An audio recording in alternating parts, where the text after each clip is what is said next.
It is a beautiful spring day today. We are outside and the dandelions are everywhere.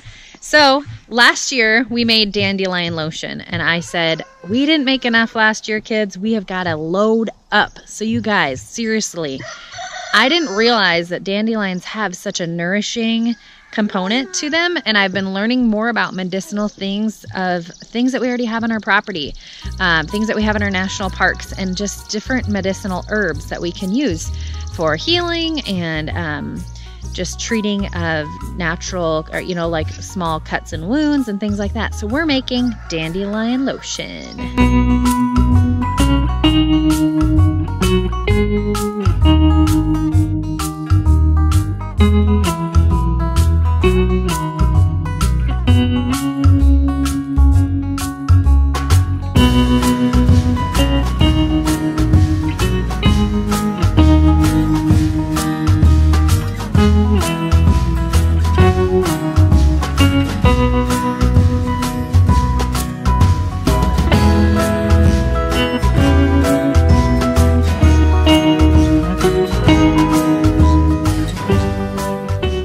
So as I've done some research about dandelions, I found out that they are great for pain relieving. So that's probably another reason why I love them in the salve, is you can rub them on aches and pains and just joint aches and things like that. So it's also super nourishing.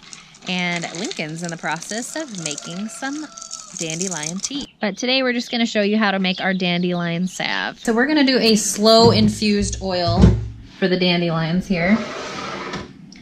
So all you're going to do is go ahead and put all your dandelions in a jar. And then you're just going to cover it with a carrier oil. And you can use jojoba oil, avocado oil, olive oil.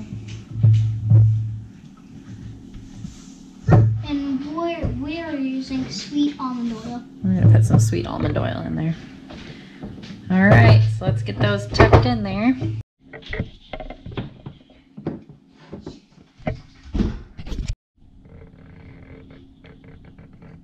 So we're just going to cover it with this almond oil, and you're going to want to put about a third to 2/3 more oil than dandelions. And I'm going to actually add a lot more dandelions in here anyway. All right, go ahead and put a bunch more in there.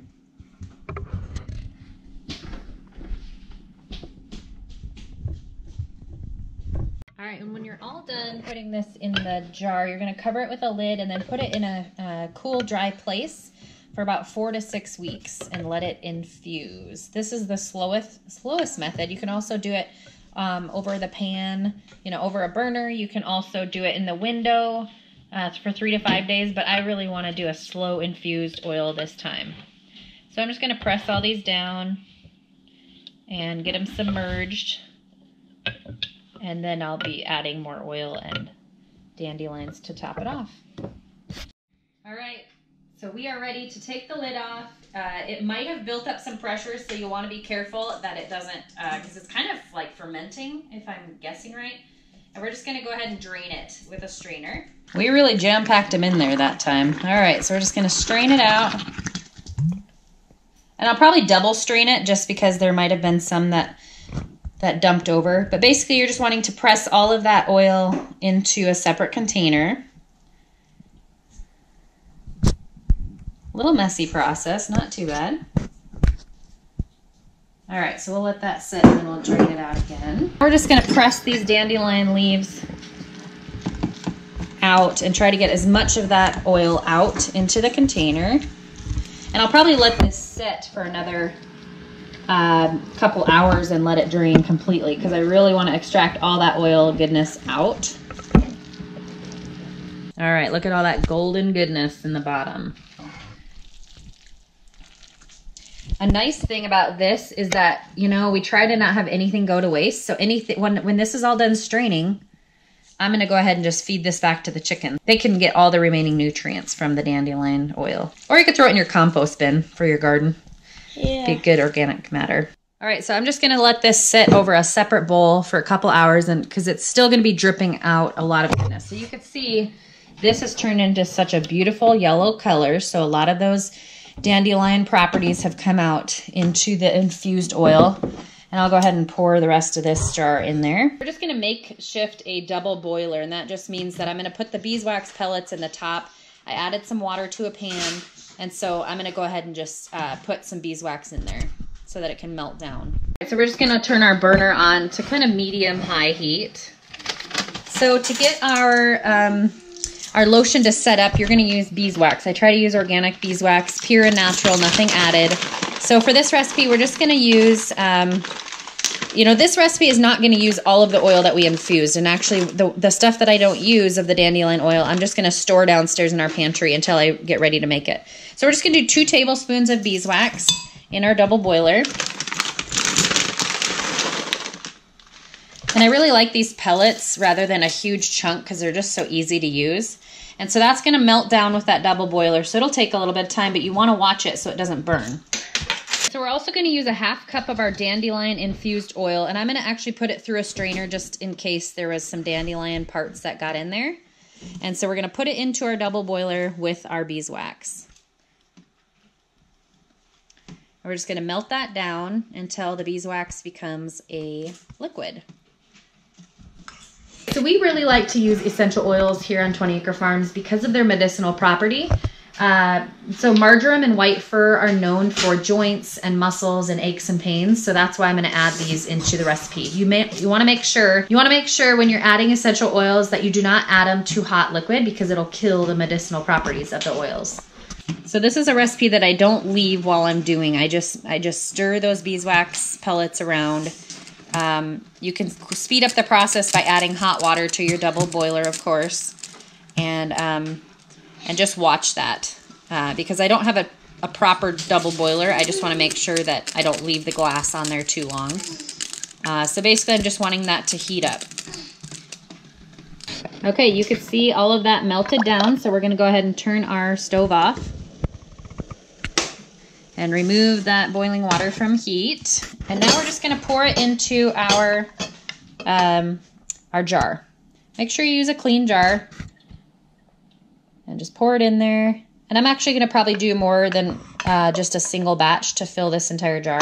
And you can see it's already setting up. So you'll wanna pour it fast because that beeswax, once it hits that air, it starts solidifying, which is what you want. So if you want a thicker lotion, you can always kind of play around with the ratio.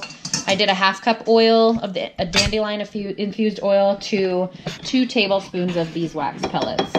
So if you want it thicker, just add more. If you want it thinner, just take away a little bit.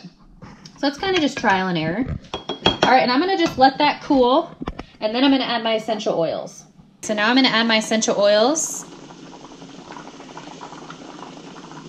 Okay, so I'm adding 10 drops of white fir.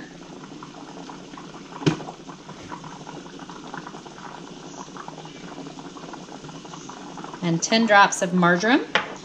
And I've already made sure that this was cool, so it hasn't completely set up. So now you'll just want to mix all of the essential oils with that beeswax and dandelion oil together. And I like mine a little bit, I don't like it super hard, the lotion. And so I'm going to kind of play around with the ratio to just kind of see a perfect, to find that perfect texture that you like. But I seem to like this 1/2 cup oil to 2 tablespoons of beeswax ratio. All right, so that's it. Let's let that completely set up and then we'll put a lid on it. You can see it's set up. It's beautiful. It's yellow. This is the texture that it is.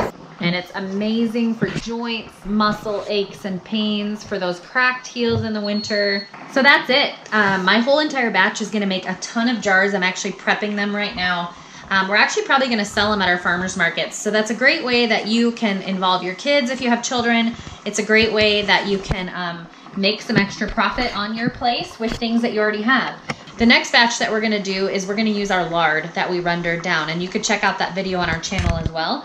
But that way we can use something that we already have that most people would throw away, and then dandelions are free, right? And so you can make this stuff and be really profitable, plus have a really great product. So thanks for joining, and we really appreciate you watching our channel. Like, subscribe, share it with your friends. Maybe that could be an encouragement to somebody else today on how they can use things on their own homestead to make some extra money, or to just be able to cut out those expenses and find a better product that's not full of chemicals. Thanks for joining.